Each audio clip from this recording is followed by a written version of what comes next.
Hello, ladies and gentlemen. Welcome back to another episode of Run It Back. We are back. Yes, we are here reviewing Once Upon a Time in Hollywood. I'm your host, Mr. Lyn Ian, joined by my co-host, as always, Mr. Ian Hawley. Ian, how you doing, brother? From the very first time that I saw your brown eyes. We're just talking about R&B. Yeah, we got to tell it. Like, we're talking about begging in the early 2000s R&B with men just being pussies and begging. If you think I'm lying, go listen to I Don't Want to Know by Mario Winans and tell me he not begging. But we are back, baby. Gonna be finally doing these weekly. The time is here. Schedules are aligned, and we're ready to go doing Once Upon a Time in Hollywood. Ian, what'd you think? Because I know you didn't see this before we did the review. No, I've seen this one a couple times. So you have seen this one, okay? I know. Surprise, surprise! I've actually seen so then, the movies on our list. What did you think of it? The first time I saw it was in theaters when it came out, and I really liked it back then. But you know, it's a pretty long movie. Very dense. There's a lot of moving parts, so getting to watch it again, you know, you always pick up on some things that you hadn't noticed the first time. So I still enjoyed it this time. I wouldn't say it like got better in my eyes necessarily, but you know. This time for me, I've watched it like 4 times. This might have been the 5th. This time for me, I was like, oh, he should have trimmed down on some of the scenes. Like some of the shit he's just filming in like, for example, when they're doing, and it's not the Rick Dalton acting stuff. It is the fucking cliff at Spawn Ranch or Margot Robbie. Like they just have them just looking for like 15 minutes. And it's like, bro, like, let's get this shit on the road. Like he could have cut like 30 minutes of blank stares and made this like a way shorter movie. And it would have been. Do you see, everyone, what social media and low attention spans has done to our society? No, we can't even watch movies anymore. See, Ian, you know I'm not the person that complains about movie time. I'm not Schubert. It's usually Schubert. Yeah, I'm not Schubert. I can watch a 3-hour movie. I have no problems watching a 3-hour movie. But if I'm watching a 3-hour movie, I need you to, you know, have action. Like you gotta pick up the pace. And this movie doesn't have any action until the end, which like I don't have to have action in all my movies, but you can't be dragging. And he dragged for a little bit. This is my favorite director, and I can be honest when he drags a little bit. That's how I call a spade a spade. But let's get into. That's fair.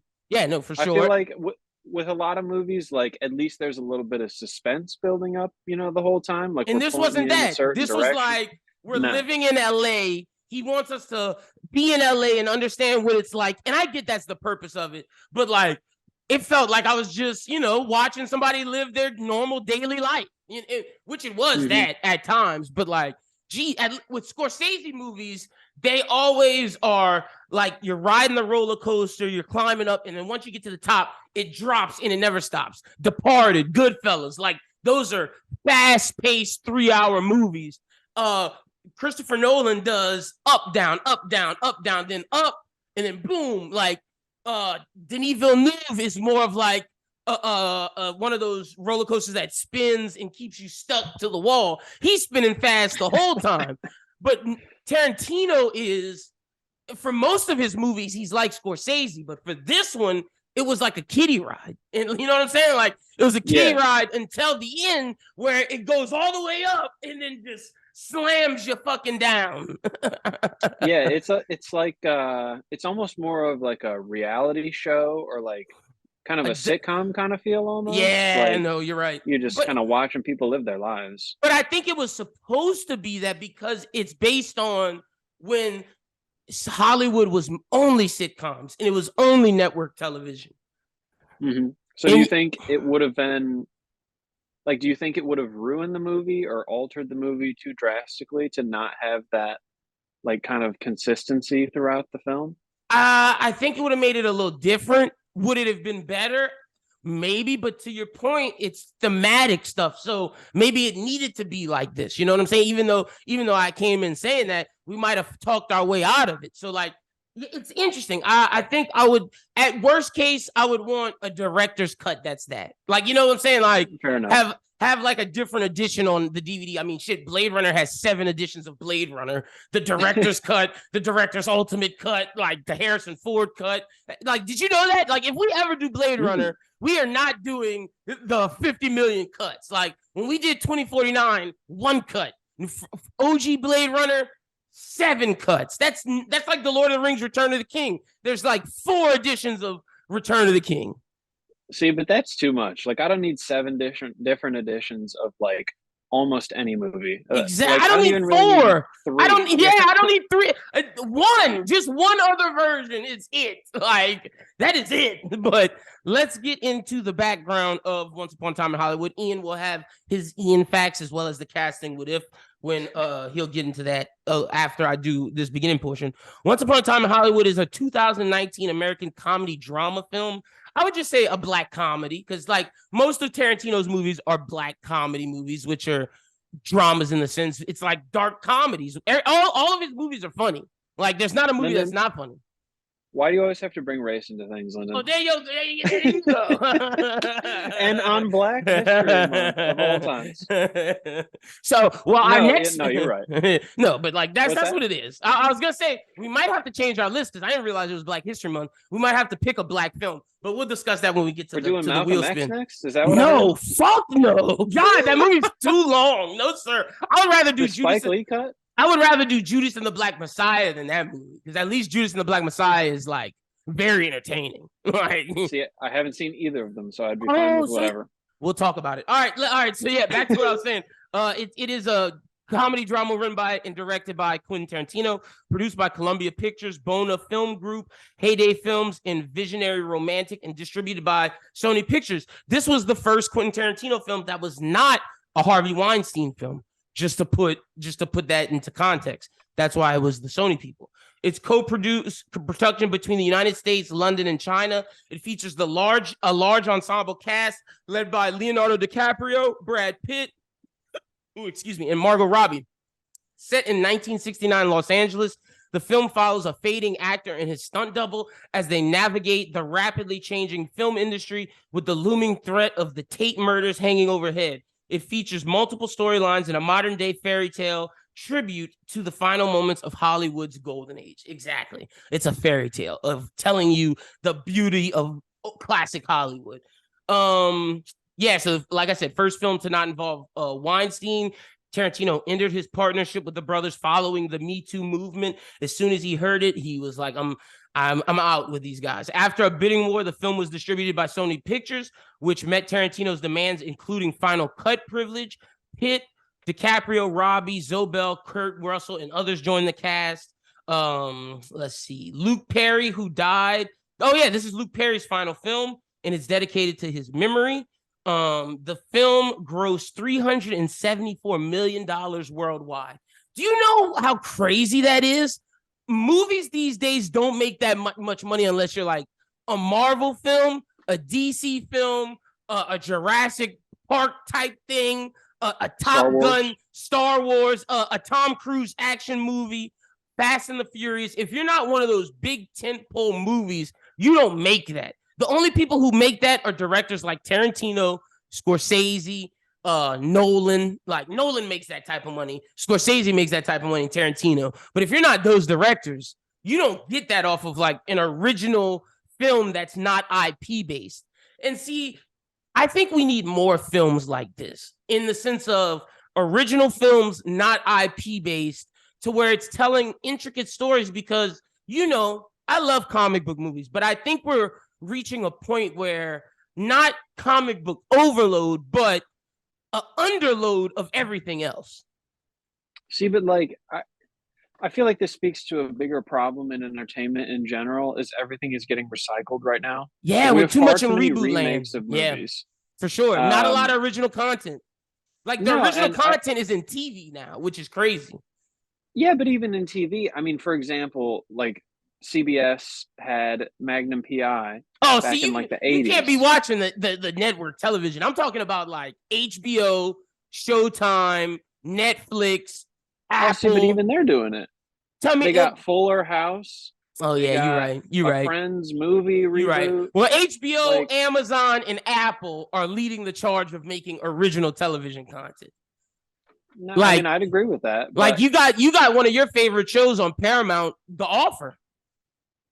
Yeah, no, that was a great show. But I mean, even with those services, you see things like you still get the reboots, though. You do. You definitely do. But you have, like you say, we have an overload of superhero stuff. I mean, the most popular show on Amazon is The Boys. The Boys. But to that point, I like comic book adaptations that aren't Marvel and DC because to me, that's an independent, that's almost like an original idea. That's IP that is not necessarily tied to the big things. And I think that's a testament to good storytelling. So I think The Boys is like a special case in that sense. You want more anime is what I'm hearing. No. I want more.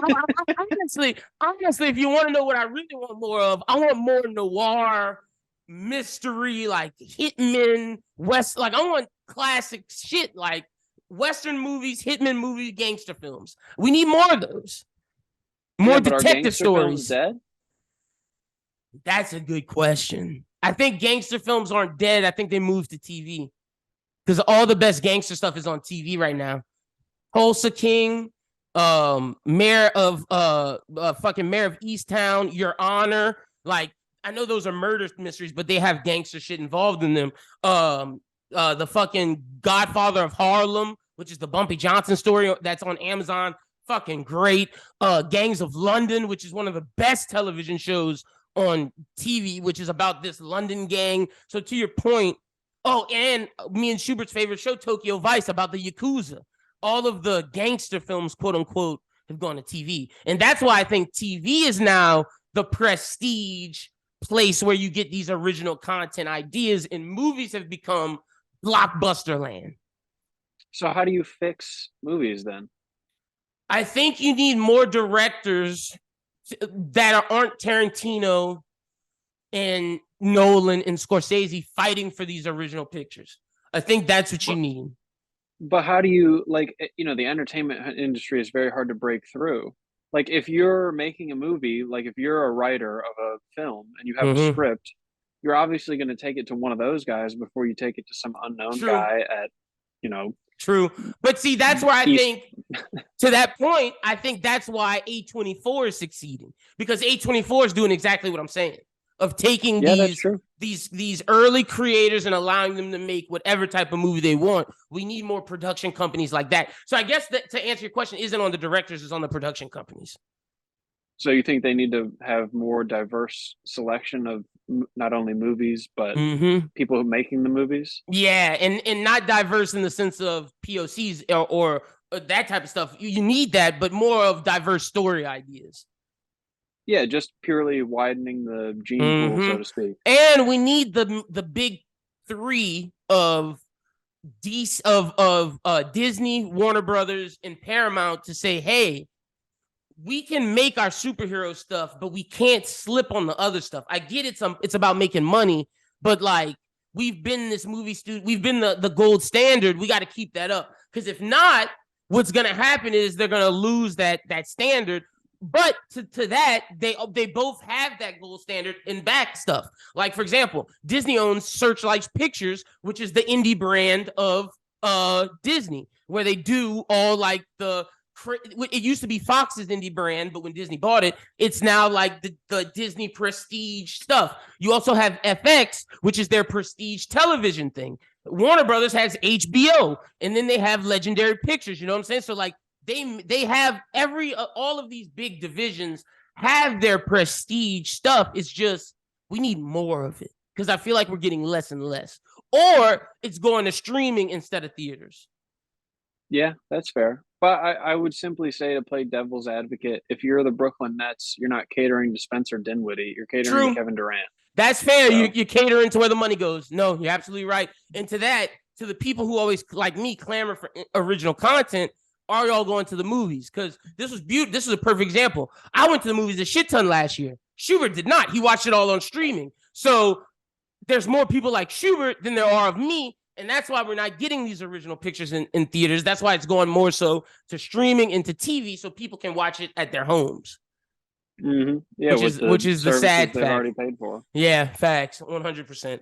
All right, but the next thing we got, like I said, it made 374 million worldwide.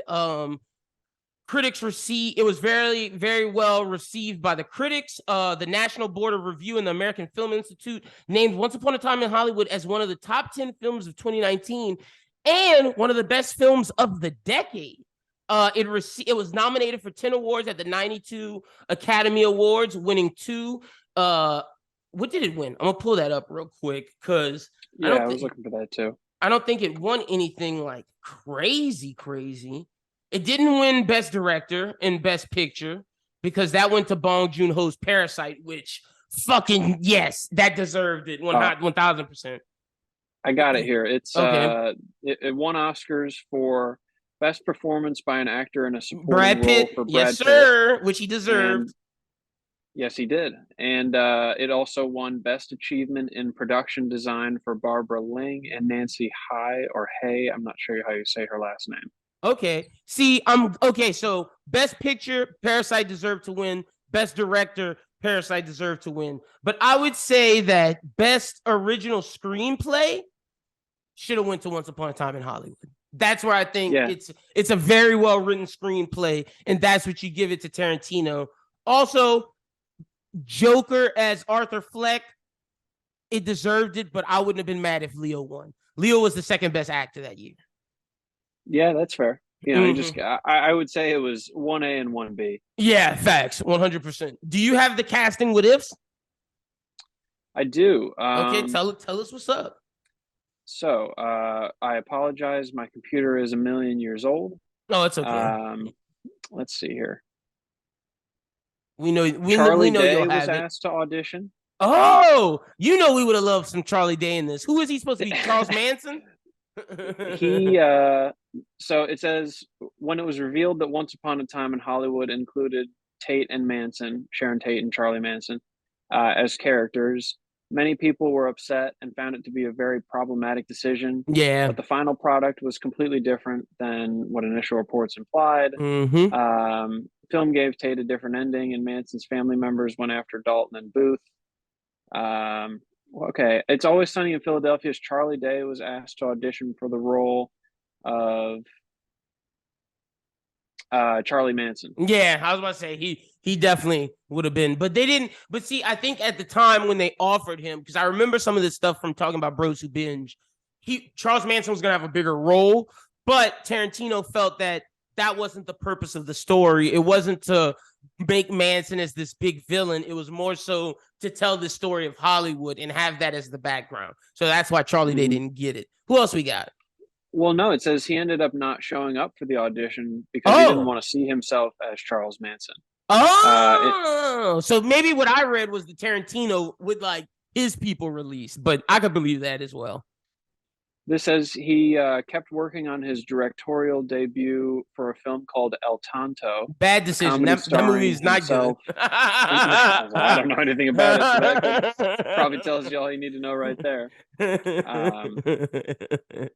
We got any others, or that's it?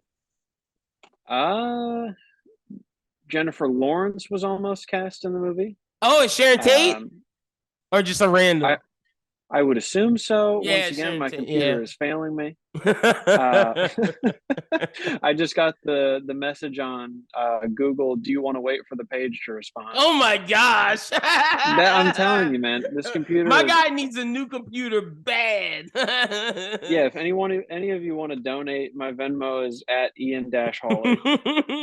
Hold on, I got you. I'm gonna hook you up because I know that my man can't find all these casting what ifs. So I'm gonna find them real quick. Let's see. So, like you said, I see the Charlie Day thing. Let's see. Brad Pitt was also it was reported that Brad Pitt was in talks for the detective investigating the murders. So, see, this movie at first was going to be more about the Charles Manson murders than everything. But what happened was Tarantino saw some movie that was early Hollywood, and he was watching a lot of early television shows, and he was like, why don't I tell a story that's a love letter to early Hollywood? Because it was gonna be like a detective mystery, who killed the Manson murder shit. and like he changed it, which I think worked out for the better. Because if it would have been more about those murders, people would have been like, oh, it's classic Tarantino doing violent porn and stuff. And like what he did was made a beautiful film that honors Sharon Tate outright. Not saying that the other one wouldn't have, but this one is like, okay, you paid homage to that era of actor, that era of Hollywood, and this was your love letter saying thank you to them.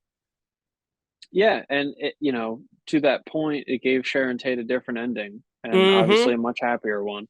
Yep, no, 100%.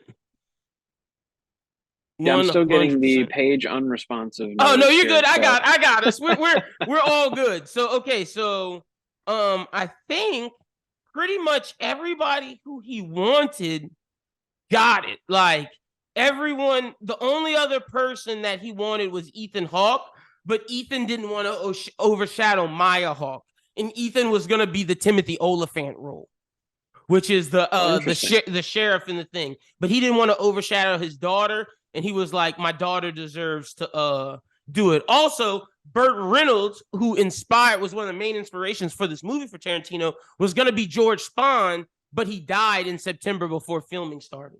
So then he was replaced by Bruce Dern. So I do have the fun facts page loaded.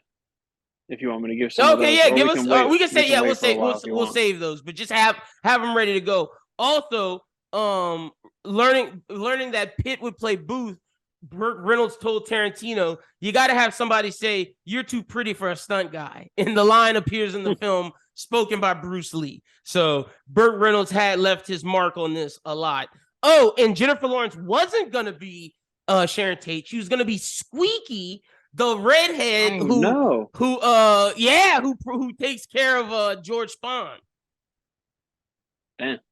Also, Tarantino spoke to Tom Cruise about playing Cliff Booth in both versions, and Tom Cruise felt that it was, going to be bad for his image either way, whether it was this one or the other one. Because in this one, he's a wife murderer, quote unquote, question mark, which we'll talk about. In the other one, he's a detective who's an alcoholic who's looking up and not helping solve the Sharon Tate murders. Like, so it was a bad look for Tom Cruise either way. But I don't understand that, because it's obviously just a character. Like, unless Tom Cruise is actually an alcoholic detective, or he's actually a guy who killed his wife. I agree with you 2,000%. Will Smith feels the same way. Will Smith didn't do Django because he thought it would be bad for his image, when to me, that would have been the thing Will Smith needed in his career for him to be considered one of the best actors and not just a blockbuster actor. Same thing with Tom Cruise. Tom Cruise hasn't done a film like this since he was fucking 25, before he joined Scientology and was doing Color of Money, like, which we need to review at some point with Paul Newman. Like, that movie is incredible. Or A Few Good Men, when he's with Jack doing that shit. Like, Tom hasn't done a movie like that since then. And like Jerry Maguire. Yeah, another one, banger. But then he joined Scientology and just starts doing all these blockbusters and making money. So, unbelievable, that guy. Same thing with Will Smith, even though Will Smith's not in Scientology, but he does the same thing. Like, it's like those two dudes care too much about public persona. Macaulay Culkin was auditioned for an undisclosed role. Also, Samuel L. Jackson was in talks for a major role, but Tarantino didn't feel that he could squeeze it in. So Samuel L. Jackson did some voiceover stuff, as well as will be one of the main people in his next movie. And then, Jack Nicholson shot an undisclosed role for the movie, but it didn't make it. Damn. So those are all the casting what ifs. Really quickly, here are some connections to older Tarantino movies. But first, here's some connections to pop culture. The title is in reference to Sergio Leone's Once Upon a Time in the West, as well as a homage to his friend Robert Rodriguez's Once Upon a Time in Mexico, which is on our list. On the poster, Dalton's film Red Blood, Red Skin is inspired by Land Raiders. The poster for the two films are the same, except Dalton replacing George Maharis. The movie Wojtek Frajewski is watching is Teenage Monster, presented by horror host Seymour. Archive footage from many films is included in Once Upon a Time in Hollywood, including CC and Company, Lady in the Cement, Three in the Attic, The Wrecking Crew, in which Sharon Tate appears as Freya Carlson. One episode from FBI entitled All the Streets Are Silent is on the thing, where Dalton appears as the character portrayed by Burt Reynolds. And then there's Ty Harden's The Great Escape, and then Virgil, The Great Escape, which appearing as Virgil hits the role made famous by Steve McQueen. Also, The 14 Fists of McCuskey, a World War II film, was also in there, and it's footage from and music from Hell River, which is an actual movie. Now, here's references to Tarantino's movies. Cliff Booth is a reference to Brad Pitt's Tarantino character in Inglourious Basterds, Lieutenant Aldo Rain, a Special Forces World War II veteran who takes cover as a stuntman. Because, when he's like Gorlami, he's a movie stuntman. So this is an homage to Gorlami. one of the best Bros Who Think reviews. Go check that one out. Gorlami, Run It Back, and Inglourious Basterds. But one of Rick Dalton's Italian films in the movie is directed by real life Antonio Margheriti. So in the movie, one of the guys from Inglourious Basterds becomes a director and directs his movie, Antonio Margheriti. Unbelievable. Antonio Margheriti is also used as the alias for Sergeant Donnie Donowitz in Inglourious Basterds. The scene involving Dalton playing a character who burns the Nazis with a flamethrower is similar to the ending of Inglourious Basterds, which ends with Nazi leadership being burned to death.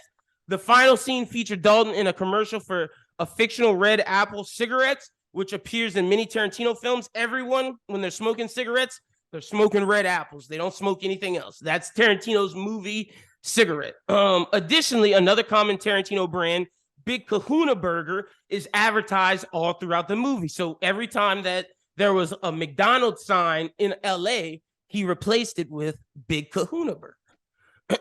Also, when Dalton and Booth get back from LA, they walk by the same blue mosaic wall in LAX that Jackie Brown's Pam Grier walked by in the opening credits of her film. The characters of stunt coordinator, husband and wife Randy and Janet Lloyd are an homage to Tarantino's characters in Death Proof, which are both Russell and Zoe Bell. Bruce Lee engages in a fight with Cliff Booth on the set of The Green Hornet. The Green Hornet's theme song is featured in Tarantino's Kill Bill Volume 1. The masks worn by the Crazy 88 gang are the same masks that Bruce Lee wears in Kato's Green Hornet, which is thus worn in this. The car Booth drives is a 1964 Volkswagen convertible. It's the same year, color, model, make, and car that Beatrix, the bride Kiddo, drives in Kill Bill Volume 2. And then Rick Dalton's Cadillac Coupe de Ville is the same car driven by Mr. Blonde in Reservoir Dogs. So just some ties to his own stuff. Isn't that dope when you make such good shit that you can tie all your shit together to the old shit? That's crazy. Yeah, he loves doing that. I mean, even with stuff as simple as like having the same, side actors appear in every movie. And see, I think that's in a tribute to him being a comic book fan. Like he always said that he loves comics, but since he won't direct a superhero film, this is his homage to superheroes, like having all his characters tie into one another, which I think is really cool. And he's one of the few directors who does it and does it well. So shout out to him. All right, let's get to the scene rundown where we'll talk about the scenes as we go through. I didn't deep dive every scene because, like I said, this is a long fucking movie and a lot of these scenes are dragged out. But the first thing I wrote down is we meet Cliff and Jake Cahill, and we just meet them and we learn that, like, we see that TV interview. We see that Cliff Booth is the stunt double for Jake Cahill. Just a simple introduction to the characters. Yeah, nothing too crazy. I mean, it sets the stage that like you definitely have a boss-employee relationship, but they're also good friends. Yep, and it shows as the film goes on that like they're boss and worker relationship, but they're more so like brothers at the end of the day, which is crazy. Like these two dudes who never knew each other became that close, and he's his stunt double. But it works. He's a stunt double. Like I get it. Dude's pretending to be him at times, even though Brad Pitt does not look like Leonardo DiCaprio. Like, can we be real? That wouldn't be his stunt double. Like, no, DiCaprio's smaller and fatter and younger. Like they're clearly like two different ages. You think DiCaprio's fatter? I just think he has a rounder face. Well, yeah, not fatter, but Brad Pitt is just like. I was like, damn, you just took a shot at Leo. He's more shapely. Yeah, he's a little more plump. Yeah, he's a bit pudgier. All right, the next thing I wrote down is Cahill and Booth go meet Martin Schwartz, not Schwartz. Schwartz. He's very particular about the name. Don't fuck up my name. Nope, don't fuck up his name. And then I also wrote Schwartz explains how the studio system works. And it's crazy because I feel like they still do that shit to this day. Like network TV actors are stuck in that role. And like the way he explained it, it was just like, damn, I feel bad for these guys. And I wrote down a best quote. Who's going to kick your ass next? Is it Batman? Bing, pop, boom, zoom. Al Pacino's the fucking man, bro. The way he says lines is just incredible. His cameo in this was great. Like, he doesn't dominate like most Al Pacino movies or movies that Al Pacino is in, even when he's not the main character. He just like, takes over the scene or the movie. But I think they did a good job of using him sparingly in this movie. So you still are focused on DiCaprio and Pitt the whole time.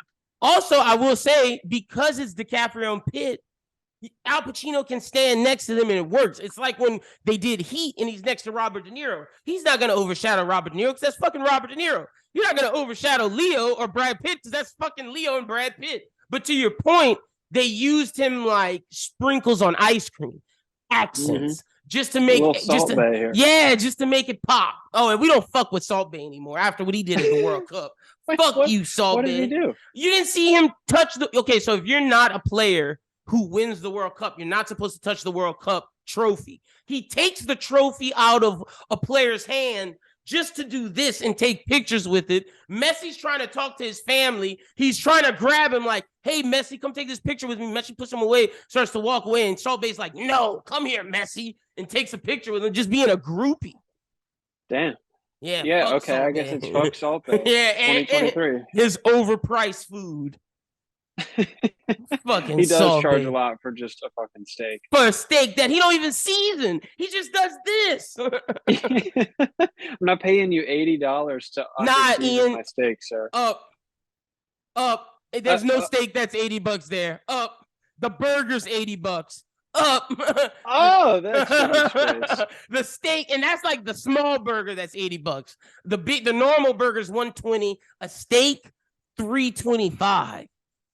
Go to McDonald's and get a hamburger for $1.20. You're paying $120 for a hamburger? For a hamburger. Yes, sir. Get out of here. All right. The next scene I wrote down is okay, so but real quick, I did like how he explained the studio system because like that made me think of just the actors that we see never make it to movies, like John Hamm. John Hamm was so good in Mad Men. He's not getting no movie roles. They see him as Mad Men. And when they give him another role, he's a villain in TV, which is like, damn, bro, John Hamm, you got typecast. Yes, he did. Kiefer Sutherland was the one that came to mind for me. That's a They've great been trying one. to remake 24 for 20 years. Every time you see this man in a goddamn TV show, whether it's the one where he's like the last guy in line for the presidency, or he's got some new shit coming out where he's like a detective battling drug and alcohol. He's the same thing. Kiefer Sutherland's life. Oh wait, was my mic on? Sorry, I didn't realize. No, that was a great one. You killed it. That was Kiefer Sutherland is perfect. Also, the dude from Prison Break, Wentworth Miller. Yes, that guy. Typecast, big time typecast. So. Yep. So that's awesome. You hate to see it. You hate to see it. Next thing we got is after that. Here we go. Okay. After he explains to us, we meet the Manson cult for the first time on the side of the road, and we start to get the dynamic of Pussycat, and just how, ooh, she down bad. She trying to use sex to get these people to join her cult. I mean, welcome to cults. This is in the handbook. Chapter 1, how to use sex to get people to join your cult. I didn't know it was that. I thought it was like there is talking. No chapter 2. It's just sex. It's just chapter 1. Jeez, man, I did not know that. But yeah, that. Well, I mean, unless you're Charlie Manson and you slip everybody acid and take a fake acid tab, and then you're the only one who's sober. I thought it was like Jim Jones, how Jim Jones would like talk to people and make them feel bad, guilt trip them almost to the point where it's like, we know we have to stay. No, Jim Jones is a great guy. He was just a fan of sugary drinks. Well, that's how he ended it. Was it too soon for the Jonestown joke? Sorry, we found the line. So next thing I got is, then Cliff drops off Jake Cahill. And then we see how Cliff lives. We see the inside of his trailer. We meet his dog. Cliff lives bad, man. Behind a drive-in in a trailer, like their most rundown trailer.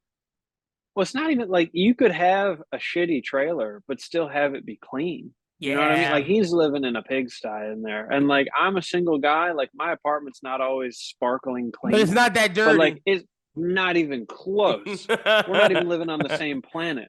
And you have a dog too, just like him. And like it's like the dog was probably the cleanest person in that house. The canine vacuum cleaner. Mm-hmm. And you have a dog now too. Like when you have a pet, you got to keep things. Like, you got to keep it clean twice as hard because you don't want them to eat random shit, bro. And like I'll find like when me and Curse like. We had these packages. I didn't even we went to sleep. We left the packages on the coffee table. Sheila comes out of our room, and in the morning we just see package box just torn up everywhere. Inside of her poop, there's brown package box. I'm just like, you gotta clean up. You can't leave shit around, or that's bad for your dog.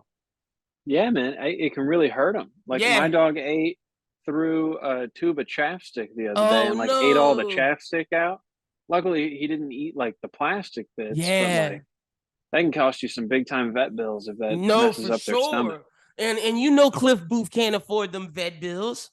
Absolutely not. He's got like 70 cans of dollar dog food because he's just stacking up. That poor dog got Wolf Monster brand dog food that's just dry. I was like, bro, Sheila would never. I feed Sheila $30 to $40 dog food. Like she eats like pristine. She eats like a queen. Like I could not give her bougie stuff. Bro, Ian, her coat is beautiful. It's called Instinct, and it's like there's like the dry food, and then we get like this freeze dry topper that like each time you get the freeze dry topper, you get a different flavor that affects something else. So the first time we got it was gut health. The one we're doing right now is for coat.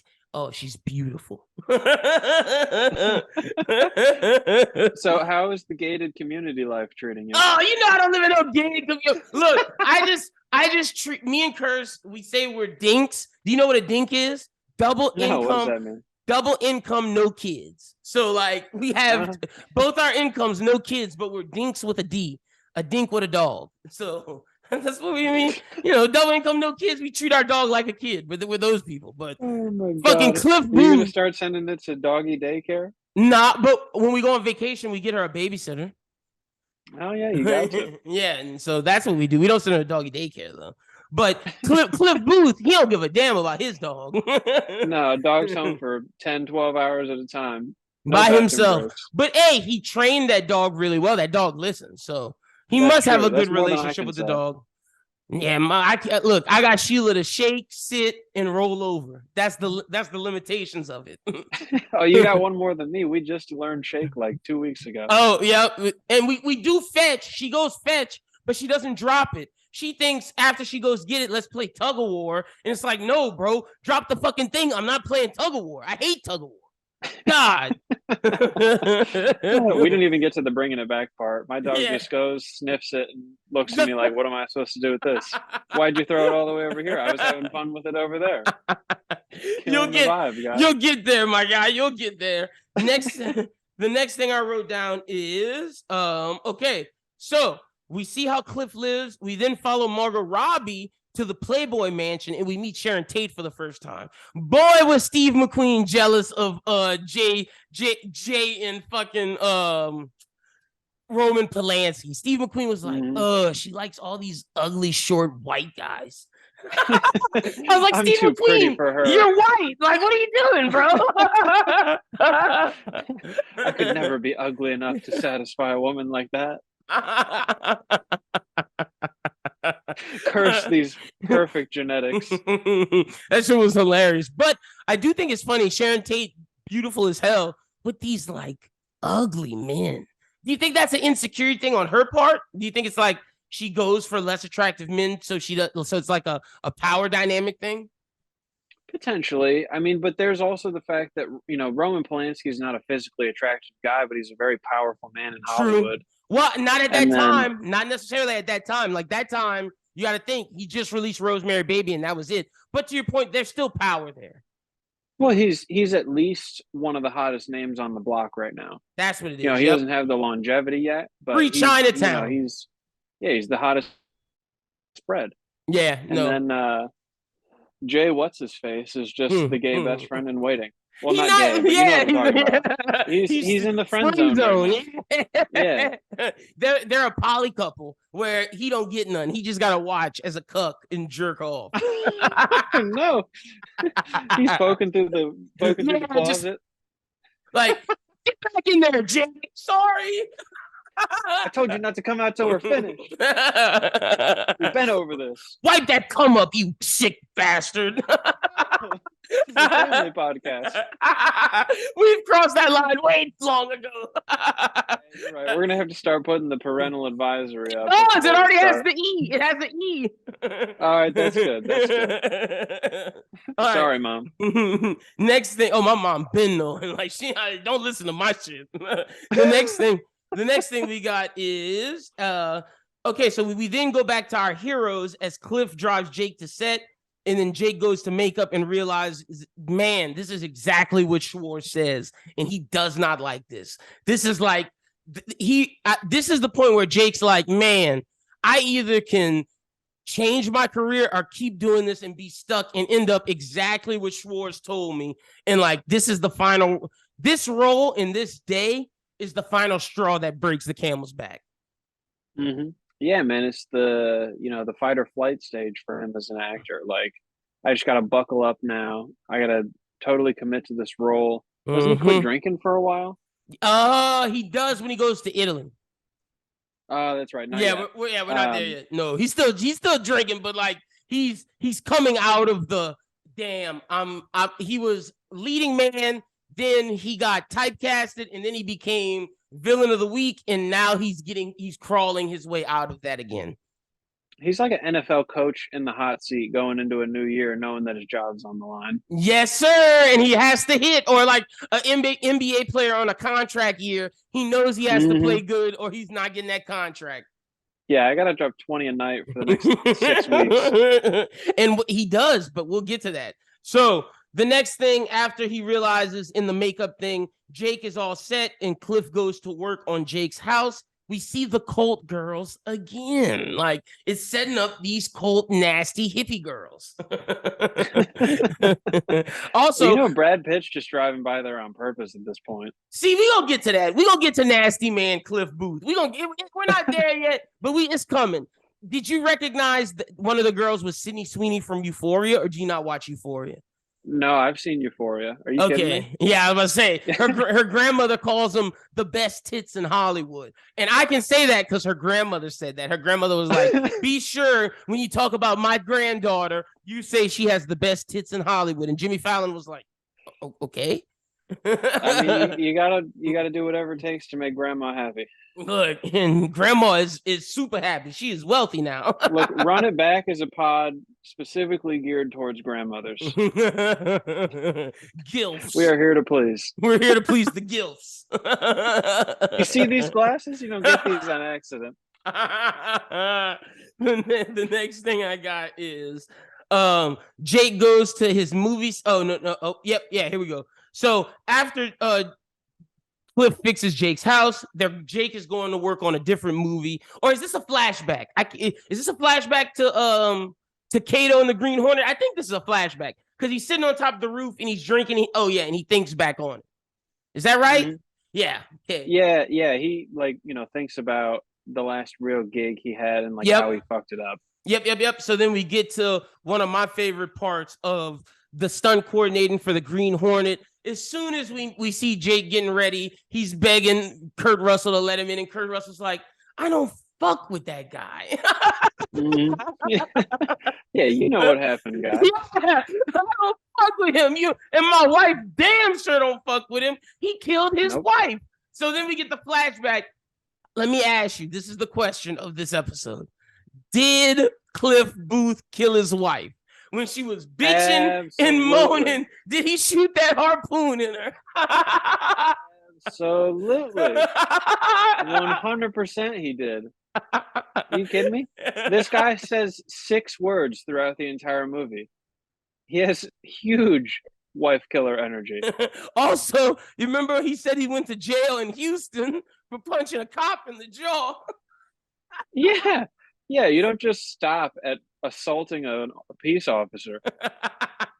At that point, you gotta kill a family member. I'm gonna give Cliff Booth the benefit of the doubt. He didn't kill his wife. Yeah, you're saying no? That's garbage, lies, and trash. Rumors. Slanderous. Exactly. Cliff Booth's a good guy. He loves his friends. I will say there's nothing definitive to tell me that he killed his wife. It's just she was bitching, and he had that harpoon gun, and it was getting ready to move. It was. Look, I'm just saying, if it was me on that boat and I had a harpoon gun, you shot her. I guess we'll never know. We'll never know. I would have jumped off. I just went swimming. She's just bitching. I'm just jumping in and going spearfish. I'm not listening to you bitch and moan. I want snorkel. And I wanted to drive away so I can swim the shore by myself. Fuck that bitch. God, when she was bitching and moaning, literally the one thing I wrote down, I'm going to read it to you. People are going to be like, wow, I see you're taking Cliff Booth's side. I go, wait, here we go. I put an emoji. They think he killed his wife. Man, his wife fucking sucked. Lol. Bye, bitch. I mean, even from that 30-second scene, I was like, yeah, I'd probably think about it. She was horrible, bro. Horrible. But like I said, he ain't kill her. We don't know. Now, Bruce Lee and Cliff go at it because Bruce Lee said he would destroy Muhammad Ali, said he would make him a cripple, and Cliff did not take that well. Cliff said, don't you dare, you little pixie, diss the legend that's Muhammad Ali. I respect the greatest of all time. Look, I respect it. And look, Bruce Lee, great martial artist, but I watched Michael Jai White talk about when it's these beautiful martial artists or these great fighters, it comes down to physicality because y'all both can fight. Who's bigger? Who's stronger? That's who's going to win. Get into Muhammad Ali. Bruce Lee wouldn't have beat him. Muhammad Ali's huge. Yeah, and he's very fast on his feet. And he can dodge. Them kicks not coming. He gonna see you kick, and when your leg coming down, bow! Muhammad punch. See, I would say they'd have to do a special Floyd Mayweather, Conor McGregor type deal where we gotta set some ground rules here. Y'all both Muhammad boxing? Ali's not used to throwing, flying kicks. There ain't no way Bruce Lee's winning if it's just a boxing fight. No, that's what I'm saying. If it's a fair fight. Yeah, no, you're right. So after that happens, he said he would make him a cripple. Cliff didn't take that well, and they end up fighting. Cliff throws Bruce Lee, a.k.a. Kato, into the car that they needed for the show. And that is the stunt lady's car. Funny, one of Bruce's homies, before they started fighting, was like, be careful, Bruce, he killed his wife.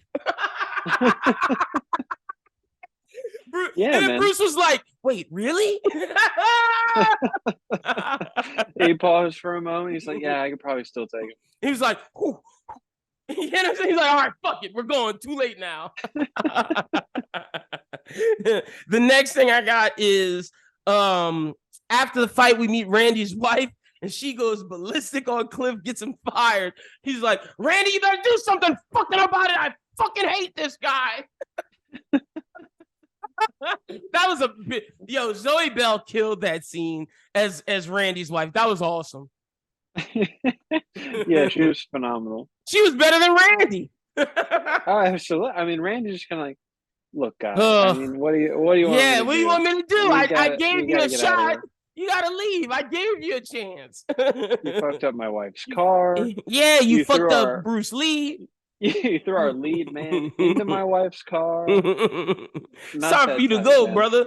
Yeah. So the next thing I wrote down is we didn't see Charles Manson go to the Polanski house, which is like, dark and ominous, setting up that shit.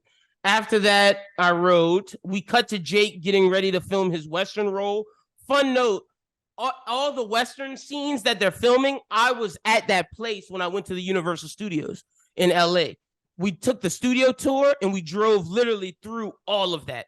And I was geeking out. And like, I was like one of the only people in the tour. I was like, this is Once Upon a Time in Hollywood. She was like, yes. She was like, oh, you're so excited. She was like, you must be a movie fan. I was like, I love Tarantino. And my girlfriend was just like, nerd. I knew where we were. Knew what she was getting into. Exactly. That's what I told her. And she was like, yeah, you're right. As we're driving, I literally see the rocking chair where he's reading that book to the little girl. And I was like, oh shit, that's where Cliff Booth. And she was like, man, do you want to lead this tour? I was like, oh, I'm sorry. I just know this one. I don't know anything else. Sorry. Continue with the show. Do your thing. But yeah, so I saw that. So then the next thing we wrote down is next we meet the little girl from American Housewife. That's the little girl who is the actress. She is, funny enough, supposed to represent a young Jodie Foster who was doing young television roles at that age. And we've done Taxi Driver. That's the roles that got Jodie Foster Taxi Driver. Mm-hmm. So yeah, she was really good. I thought she was a great, like, kind of come back to earth moment for Jake. Which he needed bad. Absolutely. He's so wrapped up in, the pressure of making this movie, and he's kind of like not even movie, this TV show too much. This TV show, I mean. And he's really like overly self-involved, and he needs kind of a moment to like come back to earth a little bit.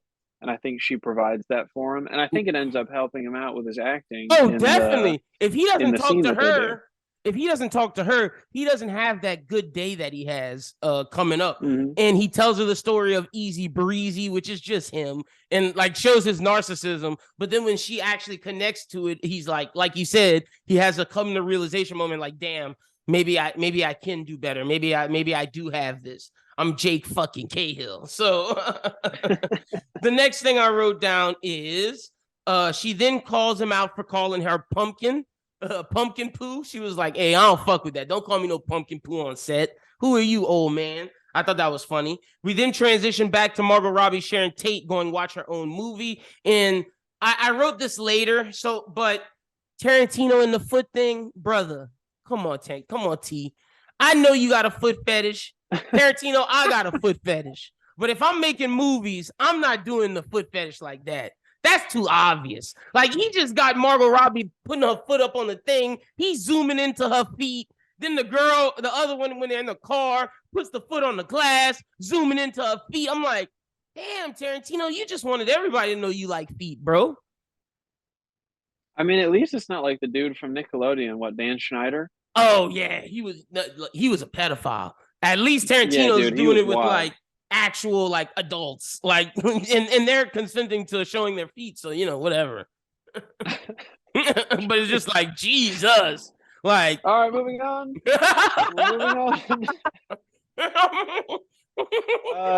So J. Cahill cried during the it's the truth, Ian. Like, during the scene. I'm just being honest. As someone with a foot fetish, it's just like, bro, you're doing too much. You don't have to do this. Yeah, you don't have to do that. Next thing I wrote down is we then get back to Jake, and we see Jake filming the scene. He forgets his line, breaks down, and this is the low point. this is where he reflects on what the girls tell him in this trailer after he bashes himself when he does, oh, damn, you fucking idiot. You fucking suck, J.K. Hill. Beautiful scene by Leo. Talk about how good of an actor Leo is to be able to play a version of a horrible actor. Like, think about that. Like, Leo is the best actor of all time. He shouldn't know how to be a bad actor, but he plays a bad actor perfectly. Well, so I have actually a fun fact for that. Now that oh, nice! Ian's fun facts. Yeah. Little transition music for you. Yes, sir. So this says, very rare for a Quentin Tarantino film. Some scenes contained improvisation, particularly when Rick Dalton forgets his lines when filming a Lancer, and afterwards rants to himself privately in his trailer. Leonardo DiCaprio had a very difficult time playing the scene as Dalton rather than as how he himself would, especially since Dalton is supposed to be an actor of limited range. DiCaprio suggested that Dalton forget his lines mid-scene, ironically, to help him stay in character as Dalton. The subsequent scene in the trailer was also unscripted and improvised. That's hard. Like I'm saying, he had to do that because, like, he's such a good actor. How does he not forget his lines? Like, it would be unbelievable. He had to put himself in that position so it could be believable, and let's do it improv. Beautiful scene. One of the best scenes in the damn movie. And I like all the...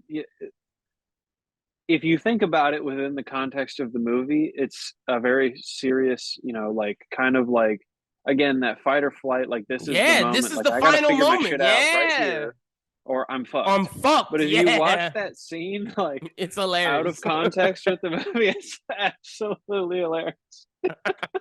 That's why this movie is the perfect dark comedy. Breaking stuff. Yeah. Like, that looks like something out of a Will Ferrell movie, that scene. Exactly. And that's why Leo is so good. Cause, like, to your point, it's hilarious as shit. But when you actually put context to it, it's sad as fuck. Yeah, like when you're watching the movie, you're like, damn, this guy's cussing at himself. He's going through it, like, geez. But if you just see him, he's like, oh, and then it cuts to him like crying in the fetal position on the couch. And like, if I would play this into a wall. when Run It Back gets bigger and we were able to, do some more cooler stuff with this, I would put in right now that scene because, like, we could get permission from the studios, but we don't have that right now. I would put in this scene, but to your point, if people were watching it, they would just laugh and they wouldn't get it unless they saw the movie. You can't just clip this scene and say, hey, watch this, because it's like, oh, no, that's a funny moment. But in reality, it's super serious. It's the fight or flight. It's the fight or flight moment right there. So definitely a turning point for him. Does J.K. Hill fly, or does he fight? What does he do? He fights and he makes it incredible. But before we get to that, Brad finally picks up the Manson girl and brings her back to Spawn Ranch. Her ass just randomly says, hey, can I suck your cock while you're driving? What? Brad was like, how old are you? And she was like, I'm old enough to fuck you. He was like, one of my quotes, wrote it down in best quote. He goes, I'm too old to go to jail over poontang. I feel that. I feel you, Brad. And I think his character needed that to prove he wasn't a fucker. No, absolutely. Because he's already a wife killer. You can't be a pedo too, bro. You can't be a wife killer and a pedo. He didn't kill his wife. What side are you on? I'm on he didn't kill her, but I'm just saying, like, public perception. Yeah, the court of public opinion always takes precedent. He down bad right now. The court of public opinion. Everybody know him as a wife murderer. He can't be the wife murderer who fucks little girls. Like, it's over for you at that point. Do you think if he hadn't killed his wife, he beats? Damn, no, because I think I think that's against his moral compass, for real. Because, like, he could have. My wife. Yeah, but, like, I'm not fucking no child. Like, no, sir. And, like, I thought it was very real for him to figure out she doesn't want to show me my ID. Like, and that's a are we sure? Because were they doing that in 1960? I think the 1960 real Cliff Booth would have fucked that woman. I think that was 2023 1960. You know what I'm saying? Like, I think that was 2021 view of 1960. Like, yeah, we just had the Me Too movement. Harvey Weinstein used to run our thing. We're anti that. You know what I'm saying? Because like in 1960, that wasn't happening, bro. He wasn't saying, "Let me see your ID." That's a 2000s and beyond thing. Like, nobody had IDs back then. Exactly. That's my point. That's what I'm saying. And honestly, he's a better man than I, because like I wouldn't even have thought to ask. See, you gotta ask. You gotta ask. That girl, you didn't know. Like, that's fair. See, I've also never been in a situation where that's what I was about to say. Just wants to ride in my car. And also, when you're talking to women, you're talking to people around our age. It's not like you're not going also pick up random hitchhikers that could be any age. like I'm not driving by the Butler University campus at 3:00 in the afternoon. No, fuck no. You're in like anybody need a ride? You're in the 21 and over club, like out at the bar looking for people who are of age. Like, that's just what it is. If you still have a university ID in your wallet, don't talk to me. Are you too young for me, bro? Yep. All right. The next thing I have after she's like, "Hey, let me suck your cock." Well, curse while I'm watching this, she says that curse on TikTok, and she literally was like, "What did she just say?" I was like, "You heard her."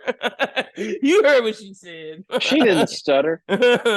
So we then go back to J.K. Hill, and at this point, J.K. Hill knocks it out the fucking park. His director's impressed, and even more so, the little girl whispers to him, "That's the best damn acting I ever saw." And he then says... He does forget the line in the one part, though. But he improvises it. Yeah, that's fair. He does, and that's where the director's like, good improvisation choice, because it made you even more evil. He was like the Grinch coming down the chimney. He got stuck just once for a moment or two. And then one of the best quotes I wrote down is, after the little girl tells him that, "I'm Rick fucking Dalton." I did, again, like, once again, in the context of the movie, when the little girl says, "That's the best acting I've ever seen," and then he cries, if you just cut the clip of him crying, also hilarious. No, very funny. Like, that's funny without the context or no context. That's hilarious. There's a lot of things in this movie that are just unintentionally funny. And that's why it's the perfect black comedy. It's like Wolf of Wall Street. Like, Wolf of Wall Street is supposed to be this serious fucking movie. That movie is hilarious. I'm not supposed to laugh at the little people getting thrown at the dartboard, but I do. This is to movies as like 2 Chainz is to rap. Don't do 2 Chainz. He's a great rapper, but he's the most unintentionally hilarious rapper you've ever heard. Yeah, you saved it, because I thought you were gonna say 2 Chainz is the most unintentionally good rapper. Like, he's good, but he doesn't. Great. He's not supposed I love to be. 2 Chainz. Yeah, I was about to say 2 Chainz is great. But he says things like, 2 Chainz faux bracelets. Let me see that ass clap, standing ovation. And I just got to pause the song, because it's like, how do you come up with that? That's both genius and hilarious at the same time. For sure. But he's dead serious. No, 2000% serious. But I like it, and you're absolutely right with that. All right, the next thing I go is, now we go back to the terrible Spawn Ranch, and Cliff won't stop until he sees that old man owner. We found out the girl's name is Pussycat. We then meet Tex, a.k.a. Austin Butler. Cliff is pushing the boundaries. Everybody's like, "Come on, Cliff, stop. Like, let's have sex. Stop, Cliff. You don't have to go up there." And Cliff is like, "Nah, I'm going to see George Spahn." Cliff then tells the redhead girl at the house, "I'm coming in there with or without your permission. This here, not keeping me out." Yeah, basically, I'm just doing you a favor by not ruining your door right now. Mm-hmm. So he then goes you do this the easy way or the hard way. Yeah, the choice is yours. We find out George Spahn is blind. George Spahn is blind, and basically these people take care of him. He doesn't feel like he's being taken advantage of, but he's being taken advantage of. Let's be real. Like, and that's what Cliff realizes. Cliff's like, "This is an old man. He don't remember shit. He don't know what's going on. So I'm going to just let him be happy. If this is him happy, they're not killing him. They're not beating him up. So, okay, whatever." Because that's why at the end, when she was like, "Did you see George? Blah, blah, we're not kidnapping him." He was like, I wouldn't say that exactly. Y'all are doing something, but it's not what you just said.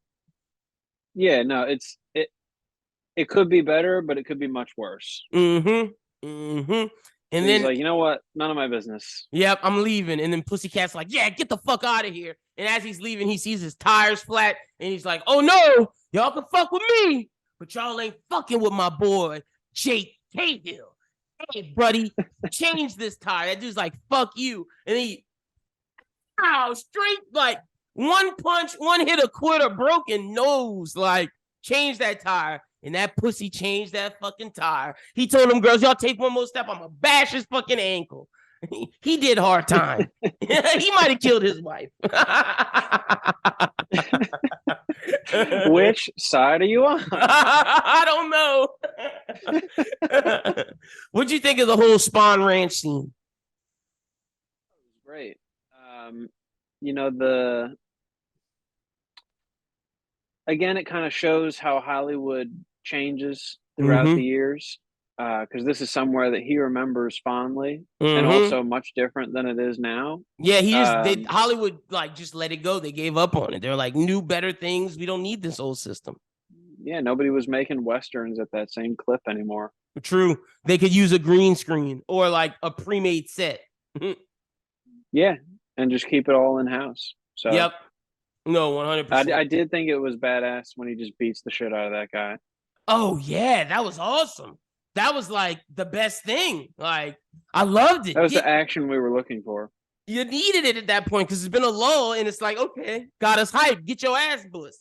So Tex tries to come back. Tex too late. Cliff got out of there. What you was gonna do, Tex? You wasn't gonna do shit. So they did all that. Cliff made that. He made the tire fix. Cliff leaves before Tex gets there and goes pick up Jake. Jake and Cliff hang out for the night and watch Jake's show. He agrees to go do the Italian movie. Jake's like, fuck it, it's time. I did the acting thing. It's time to do the Italian movie. When he gets back, though, he has a new cut. And also he tells Cliff, this is the last movie we're doing. It's over with. I don't need a stunt double anymore. Crazy. By cut, do you mean wife? Oh, he did get he got a new haircut, that bowl cut. Oh, yeah, that's what I mean. He got a new haircut. Yeah. Is this some new slang? Like 2023 is coming at me fast. No, I definitely meant a new haircut. Yeah, but he also did get a wife named Francesca. So they all. How do we feel about Francesca? I like her. I thought that was hilarious. That it makes sense that Jake Cahill would go to Italy and marry some random woman who can't speak English well. Like, that's some Jake Cahill shit. Don't you think? Very on brand. He was just like, oh, you're hot. She probably bangs well. He was like, that's all I need. Yeah, pretty much. Somebody to come home to at night. Exactly. And her ass is taking sleeping pills, so he didn't even have to deal with her. And then, my God. No, but you know what he said at the end of the movie? He's like, oh yeah, Francesca took her usual 5 sleeping pills. Let me come to the hospital with you, bro. See, Cliff, you don't need to kill your wife. You just need to heavily medicate her. We'll get to that scene shortly. All right, so the next thing I wrote down is, so they get back. So they get back from the thing, fresh haircut. Their relationship's about to end. We then see them eating at the same place as Sharon, Tate, and her man. And then Cliff says, it's finally time. He says, what better time than now? Our friendship, or not our friendship, but our work relationship is ending. I'm going to smoke the acid-laced cigarette that this girl gave me 2 years ago. I ain't never heard of somebody doing that. That's a bad decision. He should not have smoked some random hippie acid cig. Yeah, first of all, you don't take drugs from strangers. Second of all, you don't wait 2 years before you do your drugs. Just bad news bears. I don't know what happens to acid dip cigarettes over the course of 2 years. I assume it gets bad though. I would think so. I mean, at least like the tobacco probably gets a little moldy. That's what I'm saying. And it probably bacteria grows, and that might affect the acid, which affects your. Nah, bro. That's why Cliff was so fucked up. Although I can only imagine like what it must be like you're walking your dog, you're leaving the house completely sober.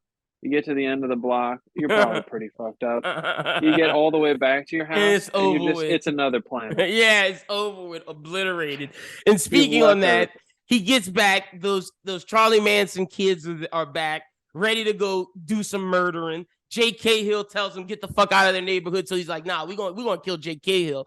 All of them get out, and then Maya Hawke's like, yeah, I'm not about this. Steals the car and drives away. That's so fucking smart. Now she has a car. They're not coming get it. She should sell that car. She got money now. I would go back to my parents and say, I'm sorry. I'm back. And look, I brought you a new car. Nah, they're not getting that. I'm selling it before I go back home. I'm trying to get some bread. You tripping. one final job for the rest. Yeah, exactly. Trying to hit one score before I go. And I'll be grounded for a while, so I'm at least have some money while I'm grounded. Exactly. Buy a little weed action. Like get you, because back then weed was probably cheap. Get you a pound for $100. And a whole bunch of acid dip cigarettes. No. Stay away from that. I'm not co-signing that one. You're right, I forgot. So the final thing I wrote down is it's time for the big final climax. Let's talk about it. How did you feel about the final climax of them whooping the Manson family's ass, bro? I thought it was awesome. I thought Brad Pitt just absolutely high out of his mind. Bro, the laugh scene when he's just laughing at Tex, chilling. Because that white girl was like, why is he fucking laughing? Like, well, in the same way that it was like masterful what DiCaprio did in the trailer scene, it was the same kind of mastery that Brad Pitt showed when he was supposed to just be high out of his mind. Yep, he killed it. Yeah, and it was still believable to the point where it's like, okay, this guy isn't too incapacitated to fight. And even if he is incapacitated, that's somebody who beat Bruce Lee's ass. Like, Tex isn't someone we should be afraid of. Like, you know what I'm saying? Like, even though he has a gun, like, Cliff at that point felt so confident that he's just laughing. Some of that could be the drugs, but I think even if he was sober, he wouldn't have been worried about them. Well, and at this point, like, I wonder how far along the kids are supposed in the whole Charlie Manson cult, like if they've started killing people yet, or if this was this was the first kill. Yeah, so they're not like super confident, or they're not going to react well under that kind no, and they didn't. Whereas Brad Pitt has been a stuntman his whole life. I thought you were going to say a murderer. His job.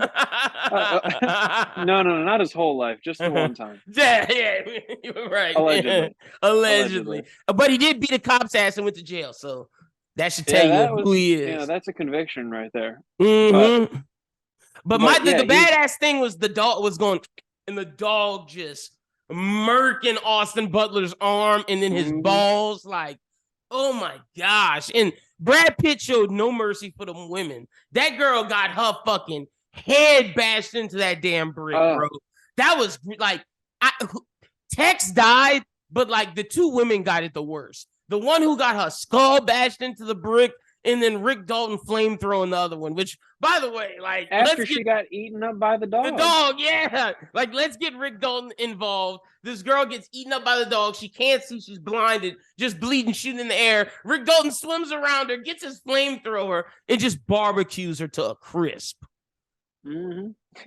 Also, Francesca sitting is in the best. pool the whole time with his headphones on. Yeah, no, for sure. If I was that redhead girl, when I see both of them getting beat up, I'm not messing with Francesca or them. I'm running out of there. I'm leaving. But she stays, and Francesca gives her a mean right hook. Bow! Fucks her up. And she was like, I'm not going to mess with you. I'm going to tackle him. And she goes tackle Cliff. Like, she could have beat up Francesca. But that punch knocks, it was like, nah, I'm not gonna mess with you. Yeah, you know what? You got me. Yeah, facts. So they all died, but funny enough, Tex had the best death out of those three, which was nice, like shocking. Yeah, I know, right? So the movie ends with Cliff going to the hospital and J.K. Hill, saying, I'll meet you tomorrow. Oh, and then after that, he meets with Sharon Tate because J.C. Spring comes out and was like, what's all that noise? He was like, this happened. And Sharon Tate was like, invite him in. So the thing is that, Jay Cahill's life changed because he's going to work with Sharon Tate and fucking Jay Springs and Roman Polanski. Yeah. So solid. That's the scene rundown. Ian, what's your best scene of the movie? You going with the end? See, I did enjoy the Sharon Tate in the movie theater scene. Okay. Simply because I wouldn't say it's my favorite necessarily. I'd probably say it's his scene with the little girl. Because that's such a pivotal scene, and it's definitely like a look in the mirror kind of moment, like a come to Jesus kind of moment. And so, I feel like that kind of toughens him up in a way. Like he finally accepts reality for what it is and is like, I can either just sit here and, feel bad for myself, or I can figure my shit out and I can, continue to be a great actor.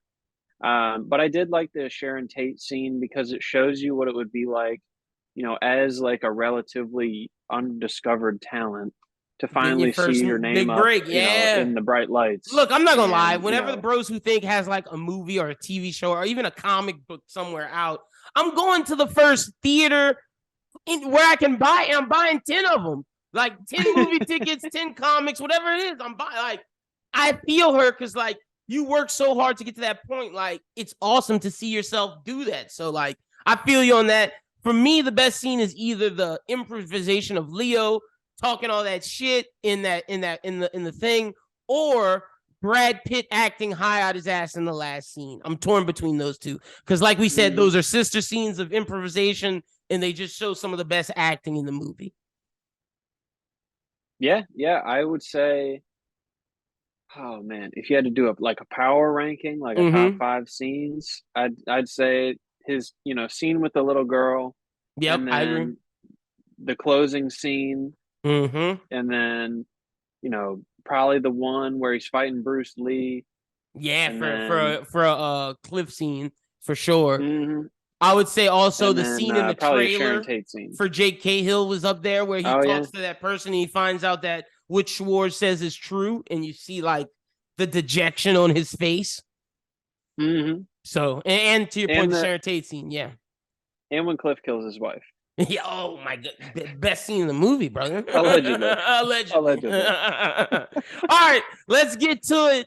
Let's start off with winner of the movie. But you know how we're doing. We're doing who's the best who won the movie in real life, and then who won the movie character-wise. Are you giving it to Tarantino, Leo, Brad Pitt? Who won the movie? For me, I'm giving it to Brad. Brad won an Oscar from it, and this birthed Brad's new renaissance. Like after this movie, Brad got Bullet Train. Brad got a lot of stuff from that Oscar and winning this movie. It was almost like career revitalization. The Renaissance? The Bradissance, baby. The Pittissance. Yeah, I'd say probably Brad Pitt in real life. I mean, like you say, he's the only guy to win an Oscar from this movie. Although DiCaprio and Tarantino were both nominated for awards. But he won, so. Yeah, yes, he did. In the movie itself, you definitely got to say it's Rick Dalton. Yeah, big come up, like way more than like Cliff just saved his life. Like Cliff just lived, but Rick Dalton changed his acting career around, started the spaghetti Western trend, which we didn't talk about really when we were doing it, but that's what they were getting him to do. Rick Dalton in that moment is basically Clint Eastwood. Like Clint Eastwood did that, went to Italy, the good, the bad, the ugly, few dollars more. He did that. So for Rick Dalton to become Clint Eastwood in that moment, he's going to set the foundation for spaghetti Western. It's going to be one of the biggest spaghetti Western actors. And now you're coming from that to now go do a Roman Polanski film. So not only are you going to get the dads and all the men with the Westerns, you're going to get the women with this Roman Polanski film. So yeah, Rick Dalton has to be the winner. There's no other option. How long do you think his marriage with Francesca lasts? Ooh. A year? 2 years? Actually, no, I think it lasts. Because you got to think you're only making like a movie a year, probably, right? I think him and Francesca actually go stand the test of time because one would think he goes after Sharon Tate, but I don't think so because he's too pretty. He's too pretty? Yeah, he'd have the same Steve McQueen kind of deal. Yep, and although he's not Steve McQueen. Come on. But Rick Dalton's not J.C. Spring. Like, no, but the role of friend in waiting is already filled. But he's not Roman Polanski. Like, Rick Dalton's more attractive than both those dudes. Look, I'm just saying there's a lot of open spots on the roster. I think Rick Dalton's cool with his wife, Francesca. She giving him that Italian ass. I don't think he's trying to join the poly couple of J.C. Spring, Polanski, and Sharon Tate. Like, I would not want to get involved in that nonsense. They're busy making bechamel. They're busy making fucking nastiness. Do you think Cliff comes out in a good spot from all this? I think they keep working together after this. I do. Like, if you're Jake and this guy just saved your life and he's been one of your best friends for well over a decade now, like, you're not letting him go after that experience. I think now, because he thought his movie career was over because there were no more spaghetti westerns, I think now when those movies do well and he gets the Roman Polanski movie, I think Cliff gets a bunch of roles, and I think Cliff actually gets paid well now to live a actually decent living. You know what I'm saying? Like, I think Cliff gets a pay boost from the Roman Polanski movie. Yeah, or at least, like, his salary, as the Jake Cahill stunt double goes way up. I do believe that. Let me check real quick. I want to see Roman Polanski's career so we can gauge when this is and which movie it is. Because depending on the movie, it's more action based. So they would definitely need Cliff. Let's see. Because I'm pretty sure that this movie came out. So when did Rosemary's Baby drop? Let's see. So Rosemary's Baby dropped in 1968. So yeah, this is Chinatown. So basically, he's about to make Chinatown, and you can assume that Rick Dalton's going to be the Jack Nicholson role, which is fucking crazy. So he's definitely going to need Cliff. Big time win. Yeah, Cliff, I think, comes up for sure. Yeah, absolutely. Okay, so let's get to the loser of the movie, and you're going to have to convince me it's not Old Man Spain getting abused. He's not getting abused. They took his whole ranch. He gets to watch an hour of his favorite TV show and have sex with a cute redhead. He's not having sex with Spanky. She said, I fucked his brains out before you got here, so he might be asleep. But you believe that? You believe Spanky? Absolutely. Damn, I didn't believe her, but you might be right. He might be fucking that old Spanky nasty then. Like, you fucking that old blind Squeaky, man. Is it not? Oh yeah, it is Squeaky. Squeaky nasty for that. Fucking that old blind man. What's wrong with you? He can't see. He doesn't know. That should be considered the other way. You know how we talk about men taking advantage of women? That's taking advantage of that old man. Like, that's fucked up. Is it taking advantage of an old man if he likes it? But he blind. He don't know no better. He got Alzheimer's. Why would it be different if he can see? Well, he got Alzheimer's. He losing his mind. You don't know. They didn't have Alzheimer's back then. He didn't be there. Cliff was. That's a horrible thing to say. They definitely had Alzheimer's. Yeah, definitely had it. It was worse because they didn't have nothing to treat it at all. Yeah, I bet they didn't even know. But no, it's not Squeak. It's probably one of those Manson kids. Probably the redhead who got her skull bashed in. Her face ripped off and then burned up with you're going with her? I'm gonna go with the redhead then, so we can have different answers. Who got her face bashed in on the mantle? Bro, that fucking hurt. Like, think about that. Like, when I was watching that, I was like, ooh. Like, when did she die? Like, did she die on the first skull bashing of the brick? Nope. Or it was at the end, huh? It wasn't. She felt all of that then. So yeah, I mean, she was still screaming through all of it. You're right. She had it the worst. That's way worse. Because I'm gonna tell you, the burn girl, once the flames hit her body and it got too much, she passed out. She didn't feel it. Like, she felt all the dog bites and shit. Like, that was shitty. But once she caught on fire, it was over with. All the pain was done. No, she was screaming for the first few seconds of the fire. You definitely feel that. Okay, but she didn't. You don't think she passed out though at some point? I mean, if you're gonna die, it means either your heart stops beating or you lose consciousness. Okay, if you're still screaming, you're still awake and your heart's still beating. So she was still alive for a lot of that. You feel it. Let's see. When you're burning, do you feel pain? Let's see. I mean, unless you're a Tibetan monk and you're in the town square. So they said that you feel it at first and it feels miserable, but like if you're continuously getting burned, then after like 2 minutes, that's when it stops to. If you're getting continuously, you know how long 2 minutes of getting burned is? Yeah, it's probably a fucking 6 hours. She definitely feels it. Okay, I like your loser, but I'm going with the redhead either way. I mean, that's not a bad. If it's not the girl who gets burned alive after getting her face eaten off, it's definitely the girl who gets her face smashed in. Because again, she felt all of that. If it's hitting her in the nose, it's not happening until it's not happening. Yeah, that's what I say. It's not happening until she shatters the nose bone, and then the bones go through her brain and kills her. Maybe. Yeah, you're right. Maybe. Yeah, damn. Or she dies bleeding out. The other way you could. Yeah, and the only other way you could die is either bleeding out or like having a heart attack from too much stress. God. And both of those don't sound fun either. Yeah, that sucks. Holy shit. All right, let's get to got off easy. Yeah, Tex got off super easy. Let's get to the hard category. 6-man. Who's our starters? Let's talk this through. Jesus. Let's talk this through. Brad, Leo. Okay. Yep. Margot Robbie, 6-man. Even though she doesn't say much, she's third build. Yeah, no, definitely. Okay, who would you say is next? JC Spring? No, it's got to be Tex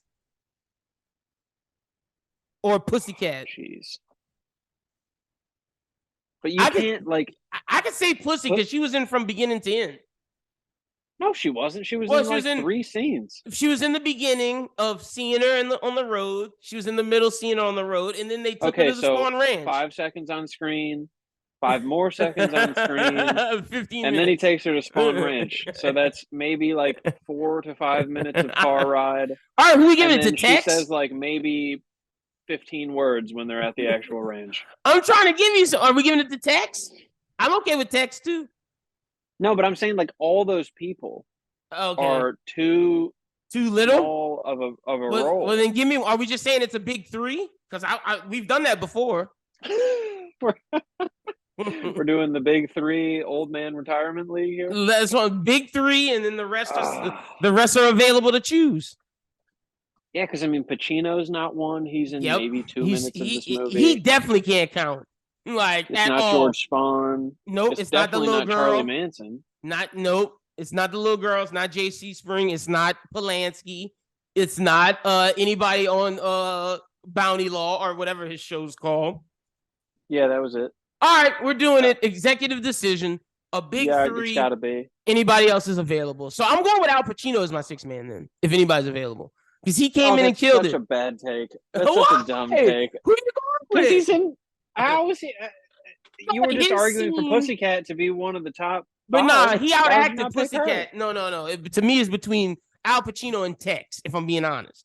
Pussycat wasn't good enough acting-wise for me to give it to her. Like, I learned from the air of my no dick and no car. or I'm going to fucking Zoe Bell giving us that coming in for one scene, but going 115 miles an hour at fucking Cliff Booth saying, "Your wife killing fuck, get off my set." Or it's Martin Schwartz, not Schwartz, Schwartz. Bing, bang, zoom.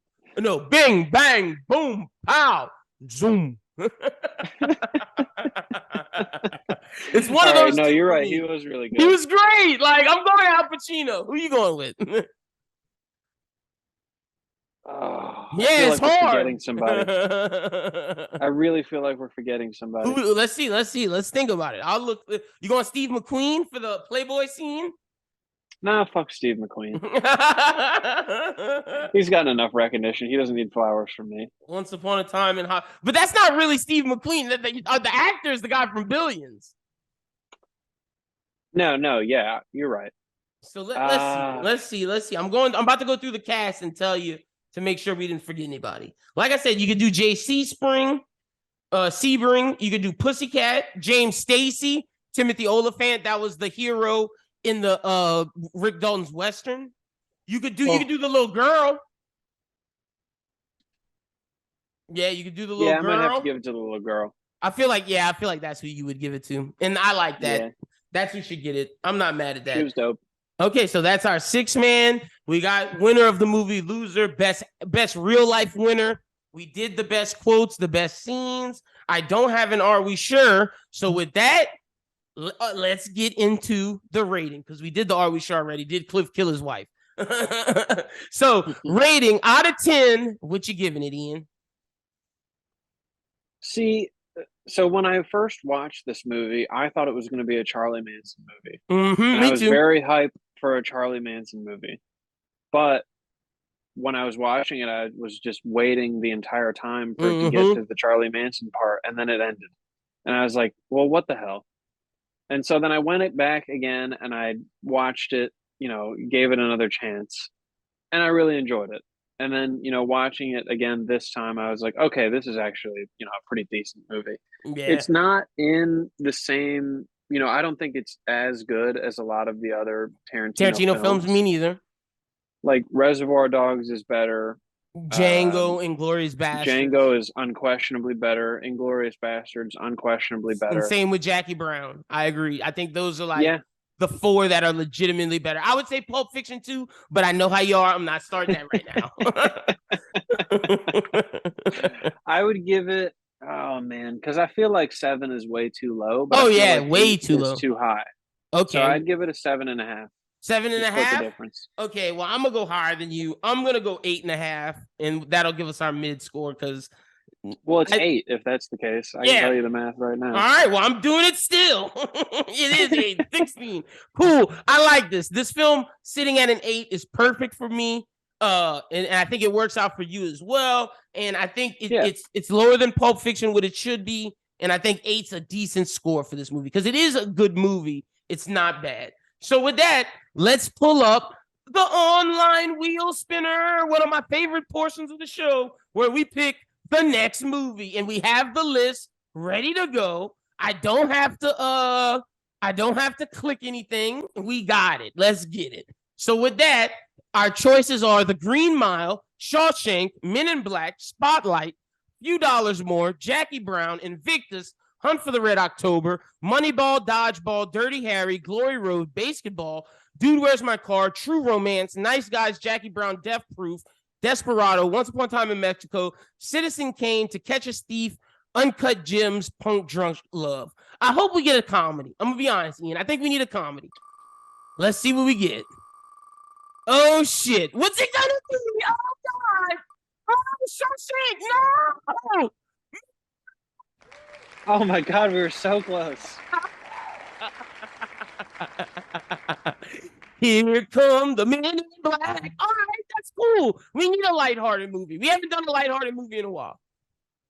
So it'll be a good change of pace. Yeah, no, I agree. So we'll get that to you guys. We'll try to record that, if not this weekend, early next week, so y'all can have it then. Ian, tell the people where they can follow you at on social media. You can follow me on Twitter at IanBWT. You can follow me on Instagram at IanHawley12. And I got links to my music on the Instagram. So hell yeah. Y'all go check out Ian's music. Also, Ian, I'll send you my Peacock because it's you can watch it on Peacock for free, Men in Black. So for those out there that want to watch Men in Black, go get Peacock and watch it. Like I said, we'll try to do the review this weekend, if not early next, so you can get it around Thursday of next week. Men in Black, I'm excited. It's a short movie, so it's not long, so that'll be an easy review. You can follow me at LynBWT, follow Bros Who Think at Bros Who Think. The Bros Who Binge podcast is out now. The Bros Who Think podcast is out now. Manga Melee, The Work Shoot Show. There's a bunch of anime and manga reviews out. Follow us on Twitter at Bros Who Think to stay up to date with all of our amazing content. But until next week, for Ian Hawley, my name is Lyndon. You guys have a good one. We'll talk to you soon. Until then, peace.